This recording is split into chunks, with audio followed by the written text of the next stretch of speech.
नमस्कार, जोहार। News जैच update के न्यूज बुलेटिन में आपका स्वागत है। बढ़ते हैं झारखंड के तमाम बड़ी खबरों की ओर। एक बड़ी खबर आ रही है कि प्रधानमंत्री आवास योजना के लिए लाभुकों की फिर से होगी जियो टैगिंग। बता दें कि वेब लिंक के माध्यम से तकनीकी या अन्य कारणों से जियो टैग नहीं होने वाले परिवारों की सूची तैयार होगी और सभी को लाभुकों की प्रतीक्षा सूची में शामिल किया जाएगा। इसके लिए ग्रामीण विकास के अपर सचिव राम कुमार सिन्हा ने डीसी और डीडीसी को आदेश जारी किया है। जानकारी के मुताबिक आवास प्लस में राज्य भर में 13,21,444 परिवारों का निबंधन कराया गया था, लेकिन तकनीकी कारण से 2,03,004 परिवारों के नाम सूची से हटा दिए गए थे। एक और बड़ी खबर कि आंगनबाड़ी कर्मियों को जल्द मिलेगा 4 महीने का बकाया मानदेय। विभाग ने आवंटित की राशि, संघ ने आंदोलन किया स्थगित। जानकारी के मुताबिक आंगनबाड़ी कर्मियों का बकाया मानदेय जल्द भुगतान किया जाएगा। महिला कल्याण एवं बाल विकास विभाग की ओर से राशि आवंटित कर दी गई है। राशि 16 जुलाई को ही आवंटित की गई है। वहीं जिलों की राशि आवंटित करने संबंधी पत्र भी निर्गत किया गया है। ऐसे में आने वाले समय में जल्द राशि का भुगतान किया जाएगा। पिछले 4 महीनों से आंगनबाड़ी कर्मियों का मानदेय भुगतान नहीं किया गया है, जिससे कई बार आंगनबाड़ी संघ की ओर से सीएम, मुख्य सचिव, बाल कल्याण विभाग के सचिव से पत्राचार किया गया है। राज्य में आंगनबाड़ी सेविका सहायिका की कुल संख्या 74,000 है, जिसमें 37,000 सेविका और 37,000 सहायिका है। वहीं पूर्व के मुख्य सचिव की ओर से आदेश दिया गया था कि सभी अस्थायी और संविदा या दैनिक कर्मियों का भुगतान मई तक किया जाए। इसके बावजूद आंगनबाड़ी कर्मियों को मानदेय मिलने में देर हुई।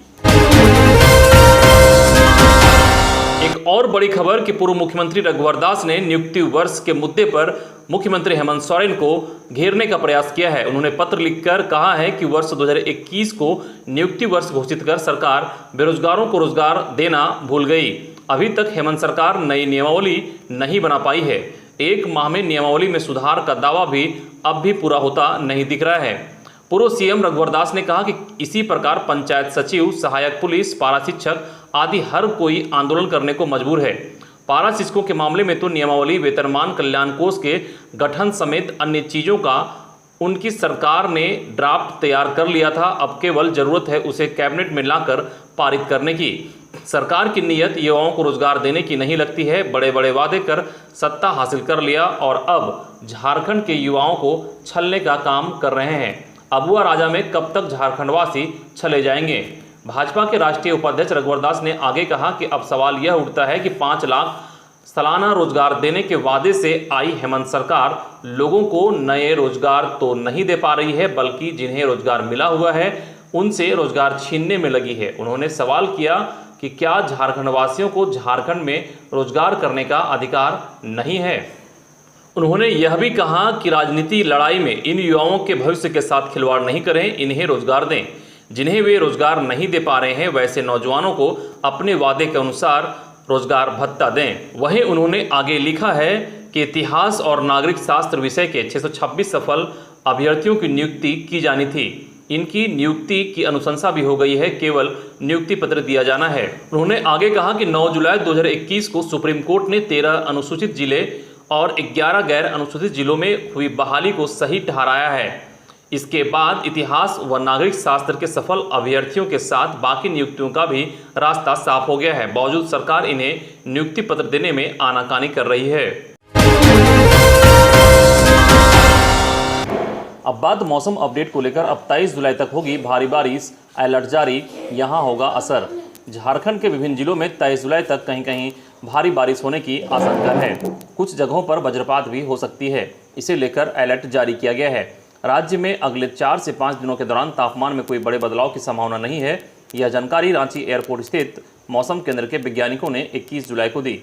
वहीं जिन स्थानों में 22 जुलाई को बारिश की संभावना है वहां उनमें उत्तरी, मध्य और दक्षिणी पश्चिमी भागों में कहीं कहीं भारी बारिश होने की आशंका है। इसका असर पलामू, गढ़वा, चतरा, कोडरमा, लातेहार, लोहरदगा, देवघर, धनबाद, गिरिडीह, दुमका, गोड्डा, रांची, बोकारो, गुमला, हजारीबाग, खूंटी, रामगढ़ आदि जिलों में देखने को मिलेगा।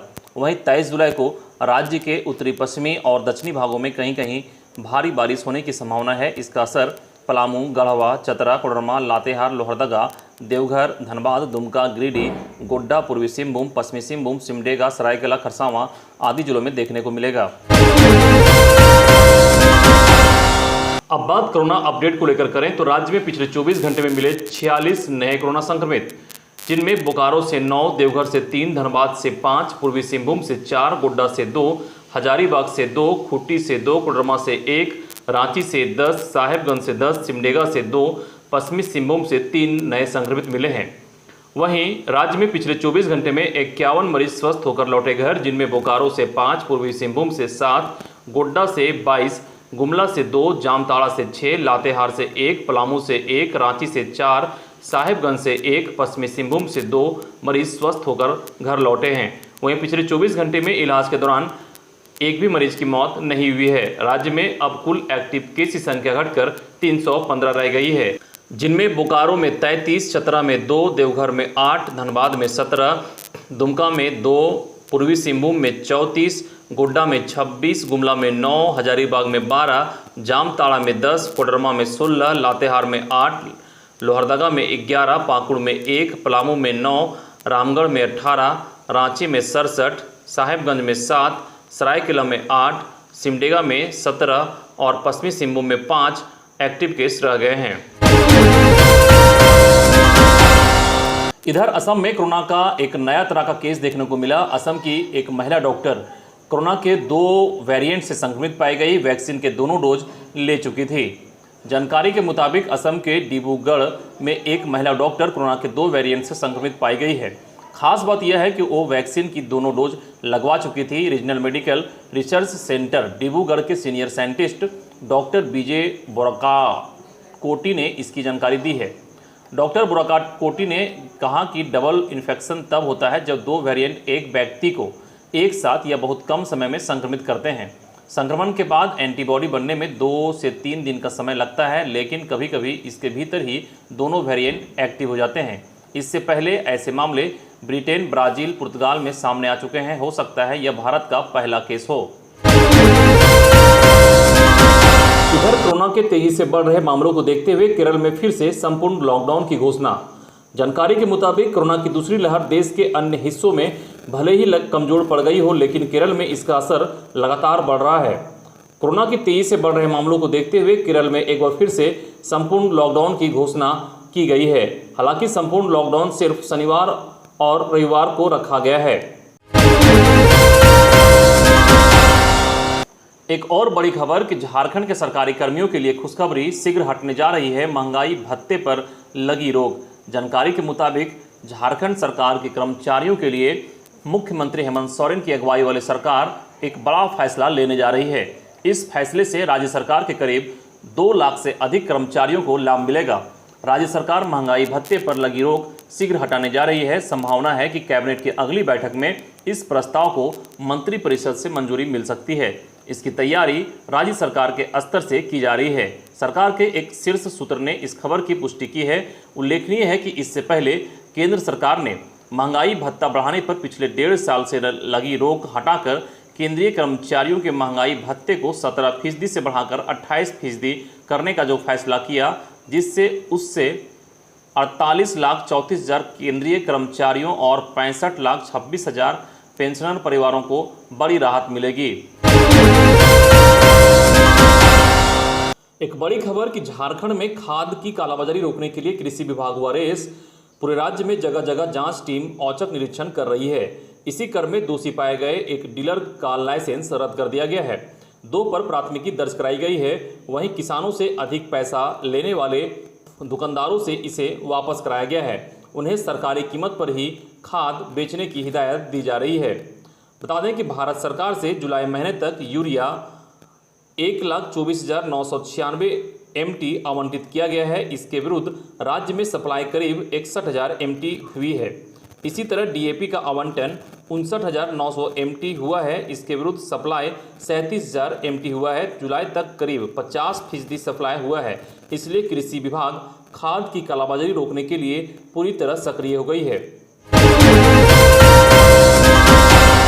खुशखबरी, आदिवासियों के धार्मिक स्थल लुगुबुरु घंटा बाड़ी को पर्यटन के तौर पर विकसित करने के लिए खर्च होंगे 10 करोड़।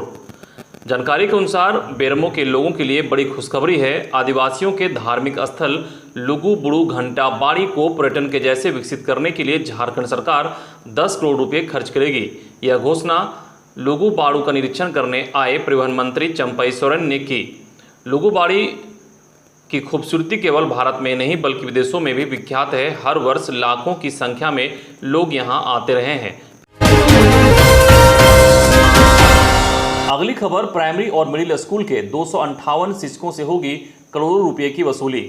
खबर रांची और खूंटी जिले से है, जहां पे 258 शिक्षकों से करोड़ों रुपए की वसूली की जाएगी।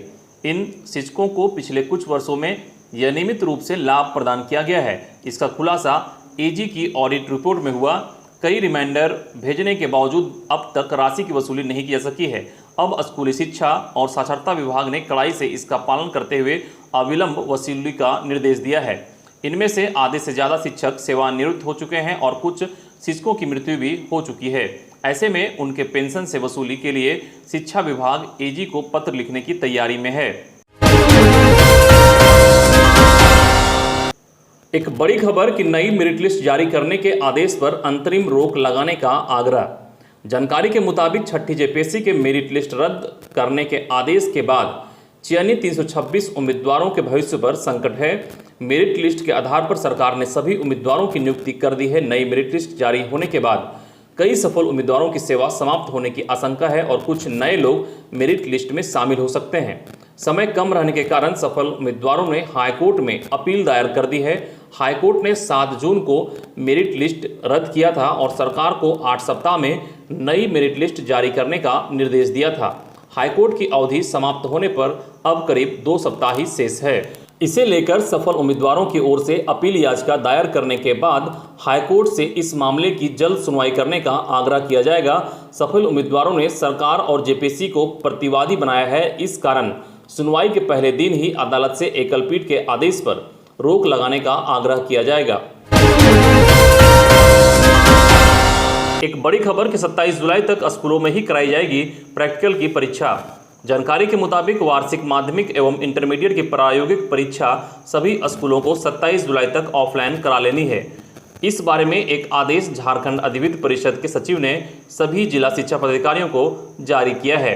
जारी सूचना के अनुसार 6 अप्रैल 2021 से सभी स्कूलों की प्रायोगिक परीक्षा शुरू की गई थी, जो 26 अप्रैल तक होनी थी, लेकिन कोरोना के कारण 16 अप्रैल 2021 तक ही संपन्न हो सकी और परीक्षा को स्थगित कर दिया गया था। राज्य सरकार के निर्देश के आलोक में पूर्व में संपन्न प्रायोगिक परीक्षा से वंचित छात्र छात्राओं की परीक्षा पुनः ली जानी है। यह परीक्षा दिनांक 26 जुलाई 2021 तक आपदा प्रबंधन विभाग द्वारा निर्धारित मापदंड के अनुसार आयोजित की जाएगी। प्रायोगिक परीक्षा के आयोजन के बाद संबंधित छात्र छात्राओं का अंक 26 जुलाई 2021 तक दे दिया जाना है। दिनेश गोप सहित पीएलएफआई के 3 उग्रवादी गिरफ्तार, हथियार और गोली बरामद। बता दें कि रांची में हथियार की खरीद बिक्री करने में जुटे पीएलएफआई के 3 उग्रवादी गिरफ्तार किए गए हैं। एसएसपी सुरेंद्र कुमार झा को मिली गुप्त सूचना के आधार पर खलारी डीएसपी के नेतृत्व में पुलिस की टीम ने कार्रवाई करते हुए नगरी थाना क्षेत्र के बालालोंग पास कार्रवाई करते हुए पीएलएफआई उग्रवादी संगठन के 3 उग्रवादियों को गिरफ्तार किया गया है। गिरफ्तार उग्रवादियों में दिनेश गोप, अमित गोप और विक्रम कुमार शामिल है। गिरफ्तार उग्रवादियों के पास से पुलिस ने 2 देसी पिस्टल, 2 देसी कट्टा, 82 जिंदा गोली, बाइक और मोबाइल बरामद किए हैं। गिरफ्तार अपराधी से पुलिस ने जब पूछताछ की तो बताया कि सभी लोग पीएलएफआई सुप्रीम दिनेश गोप के लिए जमीन और रंगदारी वसूलने का काम करते हैं। गिरफ्तार उग्रवादियों से मिली जानकारी के बाद पुलिस आगे की कार्रवाई में जुट गई है। इधर झारखंड यात्री संघ ने ऑटो भाड़ा में कमी की मांग की।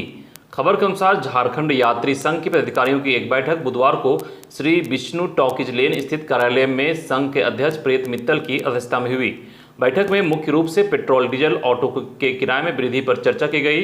बैठक में अफसोस जाहिर किया गया कि कोरोना काल में ऑटो चालकों ने भाड़ा दोगुना से तिगुना कर दिया है। बैठक में मुख्य रूप से ज्ञानदेव झा आदि उपस्थित थे। संघ ने ऑटो चालकों का किराए में की गई मूल्य वृद्धि को वापस लेने की मांग की है।